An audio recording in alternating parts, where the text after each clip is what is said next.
Hey guys, Wyatt Claypool here. A big political bomb was dropped on the Canadian Broadcasting Corporation this week that is having massive ripple effects in the Canadian media space. A CBC news host resigned his position and on his way out is blowing the whistle on the obvious political bias inside the CBC. Now, you and I both knew that they were biased for decades at this point. The Canadian Broadcasting Corporation basically acts as a Liberal Party front group.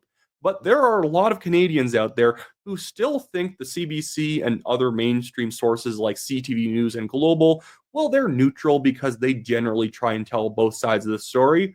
The most insidious part about outlets like the CBC is they pretend like they're neutral, so people truly think when they come to a more pro liberal conclusion, they came to that conclusion themselves.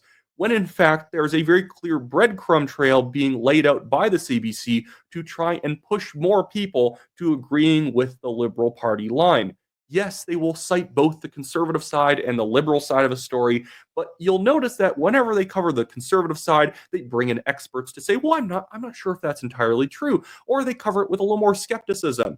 Whereas whenever the liberals say something, they act as almost stenographers at times, just saying what the liberals said, and that's it. Come to your own conclusion, which is fine. But they don't do it for the conservatives. You're never supposed to come to your own conclusion with the conservative. They always slip a few things in to poison the well to make sure that you make a conclusion in the right direction.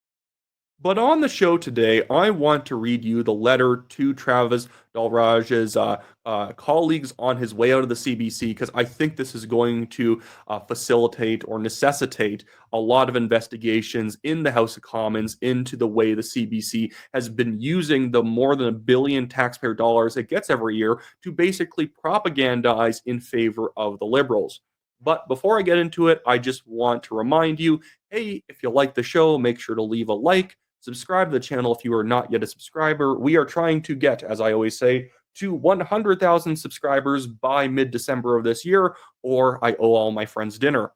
And so either, subscribe or try and become my friend by mid-December so I owe you dinner.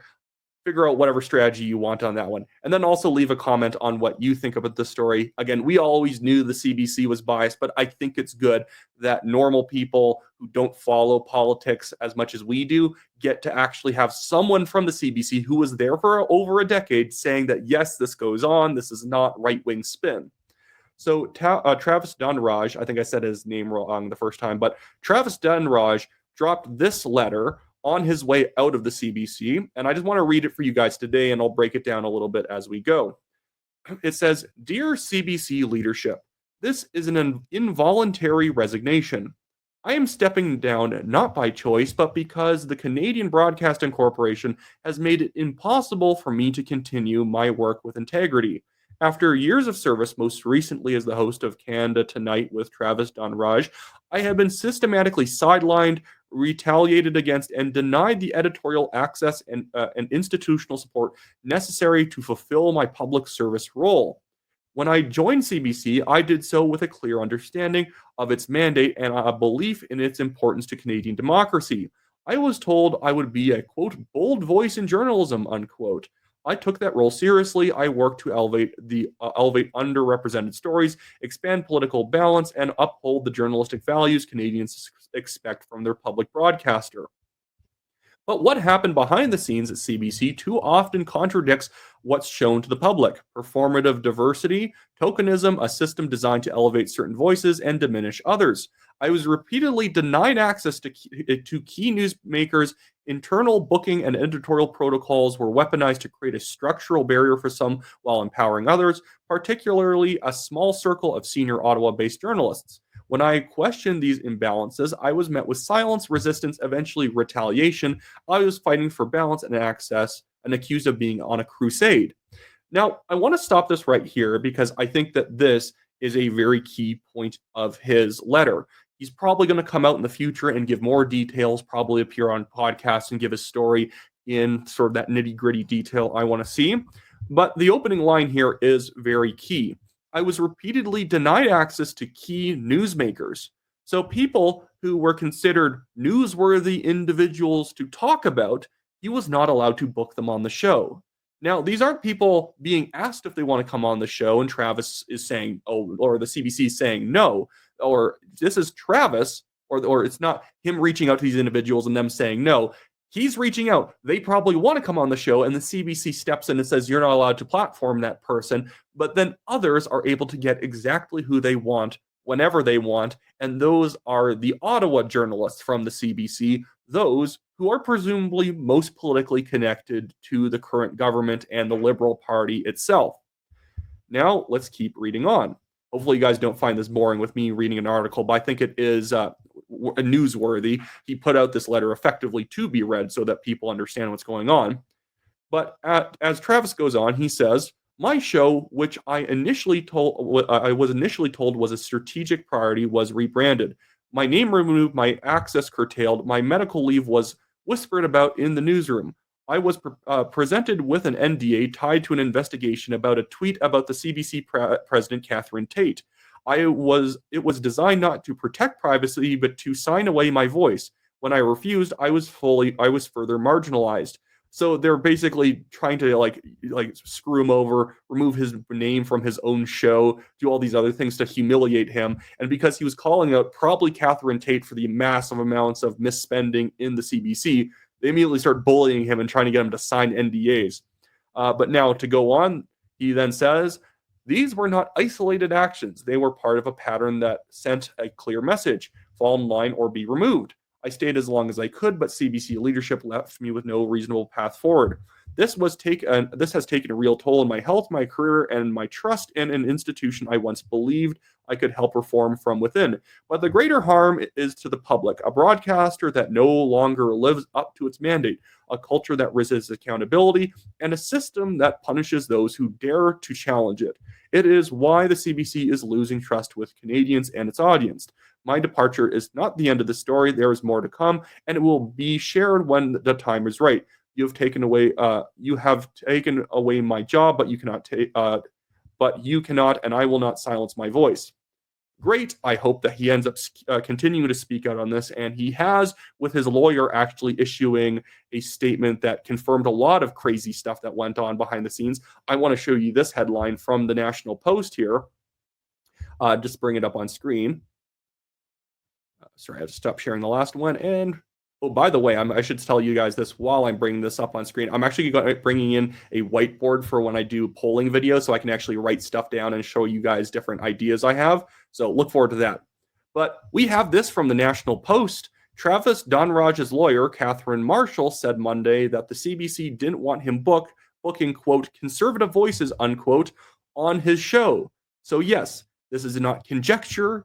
It is not people just saying things from the outside because they've noticed a certain ratio of conservatives to liberals that doesn't feel balanced, or the conservatives they do have on are very red Tory-ish, people who don't actually believe in many conservative values other than the fact that they've once worked for the conservatives.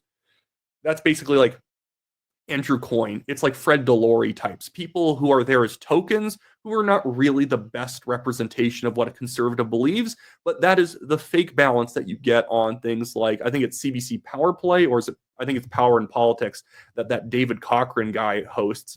It never feels like you're actually watching a conservative show. You watch it wanting to pull your hair out, saying, why doesn't the conservative guy on the panel say this? Why doesn't someone bring up that? It's not designed to actually give people the conservative side of the story. You have weak conservative voices who capitulate to liberal narratives, and no actual conservative person or someone on the right is able to come on and actually give you the real take. So then CBC viewers who truly believe it's neutral just conclude that the conservatives don't really have any good arguments, or that outside of maybe some commerce stuff, the conservatives are like out there or whatever, because the only people they platform are people like Andrew Coyne, who outside of a few commerce issues is a leftist.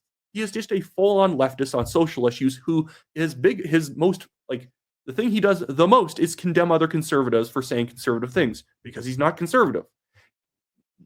I don't want to get into Andrew Coyne, but the man's basically a communist. And when I say that, I mean that all he does is protects institutions. So if the liberals do something socialistic and it's around long enough, well, he's going to defend that socialistic institution. He doesn't actually care about the size of government. He just cares about defending the integrity of the government, because I guess that's a conservative thing to do, not fighting for liberty and smaller government and better spending in government, lower taxes.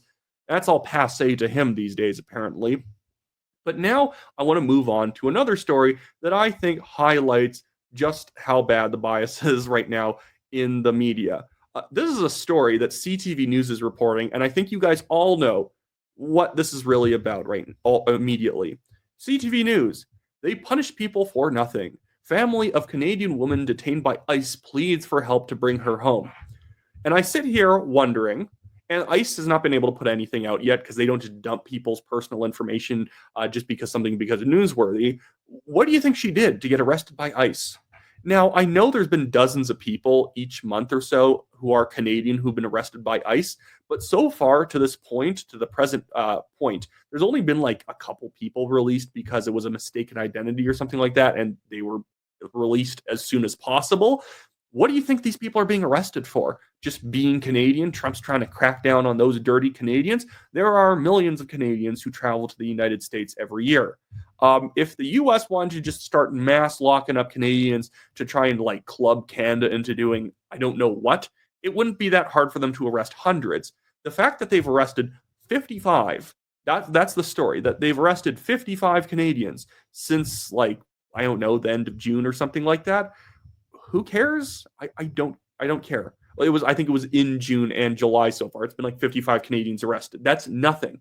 And again, like the last guy the media freaked out about who died in prison in Florida, who hadn't been in Canada since 1988 and was a drug dealer, I'm not exactly confident that anyone else who's being arrested just didn't do nothing, because we keep seeing this and you're just supposed to assume, oh my goodness, probably Trump and Vance went down there personally just to like ruin this person's vacation or something like that, probably leaving out that this person's not in the US legally or they're committing crimes and need to be removed or something like that.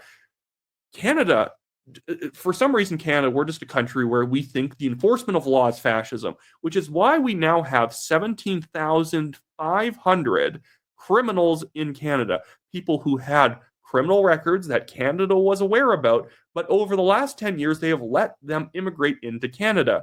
That should be an immediate no, you are not allowed to come here. We've even had a famous case where we have an international dispute with India because of the assassination of Harjit Singh Nijjar, who himself was a criminal who shouldn't have been in Canada, actually falsified immigration papers a few times, got caught most of the times, and then was still let into the country because our immigration system makes no sense. And that was a case from the early 2000s. And the government, I'm not sure if it's Martin or Harper, should also have been held accountable for that, because that's a failure that's obvious. That is, everyone along the way of letting that guy in would have known he shouldn't have been in, but eventually someone stamped his paperwork and said, oh, okay, you've harassed us enough, we'll let you in, even though you're like you promote terrorism and you're obviously a shady dude and you've committed crimes before, but whatever. So yeah, this is I'm pairing this story up with the CBC bias story. This is common in Canada.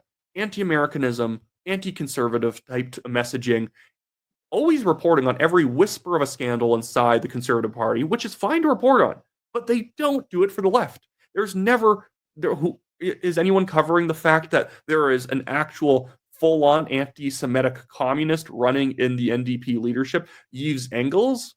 Is anyone covering that? Not really. You'll probably get some, independent media covering that. No one on the left's going to cover that from the CBC or Press Progress or any of those anti-hate networks are not going to cover it because it's a lefty. They don't give a crap. Are you going to get anyone like actually looking into, misappropriation of money under the Liberals, or are they only going to do it if the story blows up? That's what happens. They will cover liberal scandals in the CBC and in CTV and Global. It has to be a big scandal first. It has to be unignorable. They can't make excuses anymore, and they'll cover it as long as they have to, and they'll drop it very quickly. There's a reason why Blacklock's Reporter and other outlets like that are just FOIP requesting things all day long and constantly churning up stories of misappropriation of funds, of like massive corruption in the government, that the CBC and Global and all these outlets have way more money to actually pursue, but they never do it. Blacklock's Reporter, with their like 10 people, are doing it all. It's ridiculous. So this is why we need to defund the CBC, if you hadn't already come to that conclusion yourself. The CBC is like, what do we need them for? I know Mark Carney's giving them another 150 million. I'm not sure if I already mentioned that in the show, but he's giving them another 150 million taxpayer dollars every single year because I guess we need to defend ourselves from American media by producing a bunch more mediocre sitcoms like North of North that nobody's ever actually going to watch. And yeah, I'll get good reviews because the only people who watch it are woke critics who are going to give it marks because it's something. I don't know.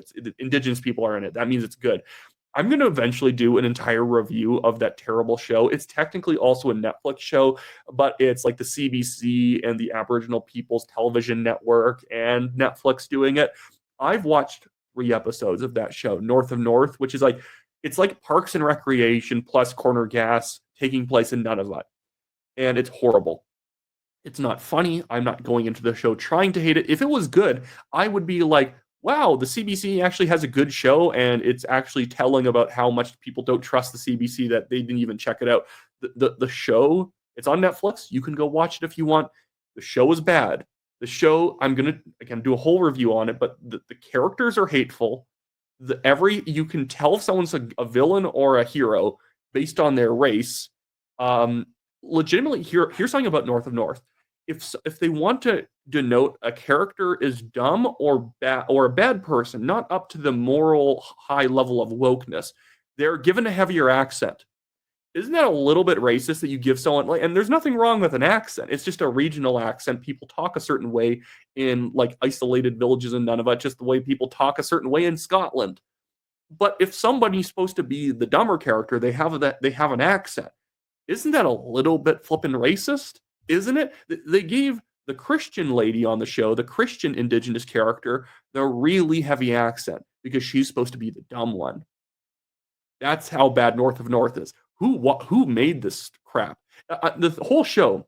Now I'm almost in a mini review now, but hopefully you guys don't mind this. The whole show, North of North, is like watching a bunch of hipsters in downtown Toronto. I am in an isolated fishing village, and I feel like I'm listening to the most metropolitan people whine about nothing the entire time. The first episode, main character divorces her husband over things that are just cartoonishly stupid. Our hero, folks, the person who just divorced their husband for flipping no reason effectively, because I don't know, he's a little bit inconsiderate sometimes. It is the most modern show I've ever watched. It is the most hipster metropolitan show ever. And we give the CBC 1.2, 1.4 coming soon billion dollars a year to produce this garbage. But that should be it for me today, guys. Again, like the channel if you like the video, if you like the channel, subscribe if you're not yet a subscriber, leave a comment on what you think about the CBC, what you think about how this is actually going to affect the CBC with this whistleblower coming out. And hopefully I can actually get Travis Dhanraj onto the show at some point. I always get ignored by people. I don't know. Sometimes other people have such an easy time getting people to appear on their show. I'll reach out to people, and I always slip to the bottom of the pile and get forgotten about. But enough about me whining. See you guys later.